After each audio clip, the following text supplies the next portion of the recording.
Welcome back to Frank's Model Aviation Workshop. I have updates on the Top Flite 60 size P-40E Warhawk build.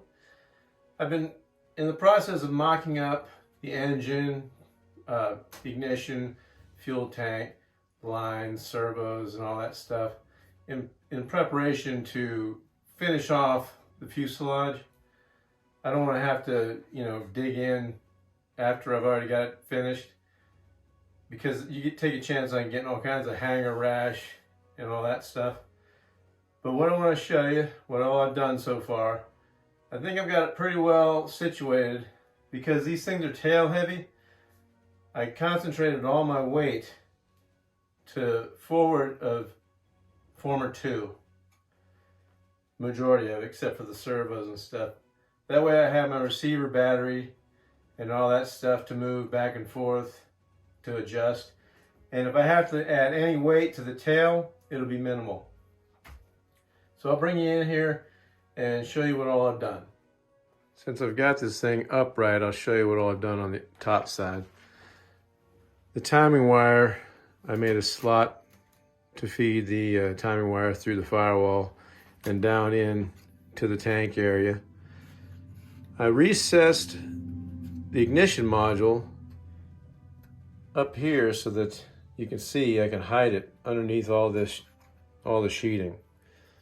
And I ran my tack wire and my switch wire down through this hole where the receiver is going to be. So that's that. This is the P-40 Top Flite P-40 spinner. I won't be using this on the plane flying. I'm just using it for mock-up because it's got the 4-inch. So I'll be able to finish off my front, with the balsa wood and stuff. I'll be able to finish that off with this spinner. I'll put tape around it to protect it. I don't want to destroy it. But I'll flip this thing over and show you the bottom side. Okay, I'll start up here. I went with a manual choke because I feel like it'll be easier in the long run, and you don't have to fuss with additional servo and torque, high torque servo, because it takes quite an effort, to move that choke rod. So that's what I'm going to go with. What I'll have to do is on the cowl, I'll just up here by where the cowl meets the spinner, I'll have to make a little slot right here so I can get in there with some long nose angled pliers and do my choke. Throttle I got hooked up through the firewall. I got my 1/2-inch standoff so that I have my 6 1/4 inch firewall to back plate on the spinner. What I don't have is mocked up is the rear exhaust, and the way it'll set, I'll show you. So the rear exhaust sets just like that. So I have my ignition wire, my spark plug wire, going in between the 2 exhaust pipes, which will be cool because it won't be burning them up. So that's that. I'll be zip tying that to the bottom here. And I got all my fuel lines ran. Got my vent line coming up. This will be pushed on when I get it permanently in there. This will be pushed on with the clamp. Got my fuel filter on the, this is my fuel filler valve for gas. Everything's converted to gas, even the gas tank. This hole right here is for the air valve for the retracts. That's where you're going to put the fill valve. And I consulted a bunch of resources, and thanks to Mike from Bayona's RC World, he gave me this idea to make a platform that you can remove to get access in here for the fuel tank and stuff. So basically all that is just 2 screws. You take them out and the platform and tank will just slide right on out of there, because down inside here there's wood, 2 5/16 by 3/8 wood sticks glued, sandwiching the platform together. So it just slides in between those platforms and you screw them together. And that'll all clear the wing saddle, as you can see.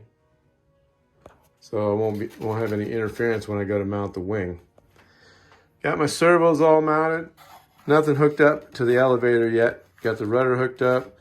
Throttle servo, I'm not gonna hook up. I had it hooked up and got my full throw. Got it all programmed in the radio. This is the retract servo. And once I get the air valve mounted, I'll hook that up and get it figured out. But you guys all saw the tail wheel, how I'm doing that. Anyway, that's about all I've really got to show. But this is just like a update video. I just want to show you how I got it rigged up. This manual choke thing, all I did was basically take a 1/16 piano wire and a 1/16 inside diameter copper tubing or brass tubing, whatever it's made of. I sandwiched that in between two washers and I got it set where I wanted. And then what I did, after you got to sand all your parts and then clean them with alcohol. After I got them all sandwiched where I wanted them, I just soldered the two washers to the copper tubing. And that will hold strong enough for my choke to work. That's choke off, choke on. I think it's a pretty nifty setup. I hate to have to hack into my cowl to make it work, but that's the thing with this hobby. You just got to do what you got to do to make things work. But that's about where I'm at on this P-40 right now. So in episode 19, we'll be finishing up the fuselage. So stay tuned. Okay, so now that I've shown you what all I've done so far, what I've been working on in between the fuselage sides, or the last fuselage video, I'm going to be ripping all this stuff out and just painting everything with thin down epoxy. And then I'll paint the forward section with Rust-Oleum black, just so when you're viewing it from the front, you're not going to see wood inside the cowl. So that's all for this video. I just wanted to give you an update on what's going on.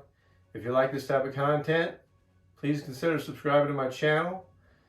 Hit that notification bell so that you can be notified when I upload newer installments of the build, and like and share my videos. And be sure to check out Mike Bayona's channel, Bayona RC World. He's got tons of content, not only builds, but he's got flight videos, helicopters, RC cars, all kinds of stuff on his channel. He's got a great channel. Anyway, until episode 19, hope you have a happy new year, and thanks for watching.